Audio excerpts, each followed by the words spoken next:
മറ്റൊരു വാർത്തയിലേക്ക്. സാമൂഹിക പ്രവർത്തക മേധ പട്കറുടെ ശിക്ഷ ഡൽഹി സെഷൻസ് കോടതി ശരിവെച്ചു. ഡൽഹി ലഫ്റ്റനന്റ് ഗവർണർ VK സക്സേനയെ അപകീർത്തിപ്പെടുത്തിയ കേസിലെ ശിക്ഷയാണ് ശരിവെച്ചത്. ആരോപണങ്ങൾ സംശയാതീതമായി തെളിയിക്കപ്പെട്ടിട്ടുണ്ടെന്ന് കോടതി അറിയിച്ചു. വിവരങ്ങളുമായി ലീഗൽ ഡെസ്കിൽ നിന്ന് ഷബ്ന സിയാദ് ചേരുന്നു. ഷബ്ന, മേധ പട്കർക്ക് തിരിച്ചടി അല്ലേ?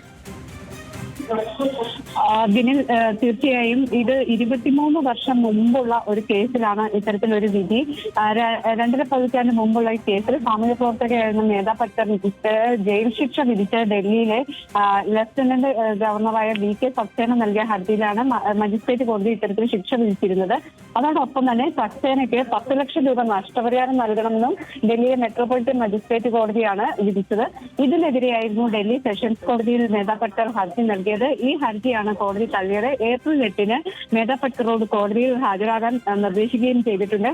ഈ കേസിന്റെ ഒരു പശ്ചാത്തലം, തനിക്കും നർമ്മദ ബച്ചാവോ ആന്തോളനുമെതിരെ പരസ്യങ്ങൾ പ്രസിദ്ധീകരിച്ചതിന് സക്സേനക്കെതിരെ മേധ പട്കർ ഒരു കേസ് നൽകിയിരുന്നു. ഇതിന് പിന്നാലെ 2021-ലാണ് മേധക്കെതിരെ സക്സേന മാനനഷ്ട കേസ് നൽകുന്നത്. ഒരു TV ചാനൽ അഭിമുഖത്തിൽ തനിക്കെതിരെ മേധ പട്കർ അപകീർത്തികരമായ പരാമർശം നടത്തി എന്നതായിരുന്നു ഈ കേസിന് ആസ്പദമായ സംഭവം. സക്സേനയെ ഭീരു എന്ന് വിളിക്കുകയും ഹവാല ഇടപാടുകളിൽ പങ്കുണ്ട് എന്ന് ആരോപിക്കുകയും ചെയ്തു എന്നതാണ്. അത്തരത്തിലുള്ള ഒരു പ്രസ്താവന അപകീർത്തി ഉണ്ടാക്കുന്നതാണ് എന്ന് ചൂണ്ടിക്കാണിച്ചായിരുന്നു ഹർജി നൽകിയത്. അതിലാണ് മെട്രോപൊളിറ്റൻ മജിസ്ട്രേറ്റ് ശിക്ഷ വിധിച്ചത്. ഇതിനെതിരെ ഡൽഹി സെഷൻസ് കോടതിയെ സമീപിച്ചപ്പോൾ ഈ ഹർജി തള്ളി. അതോടൊപ്പം തന്നെ മേധ പട്കറോട് ഏപ്രിൽ 8-ന് ഹാജരാകാൻ നിർദ്ദേശിക്കുകയും ചെയ്തിട്ടുണ്ട്.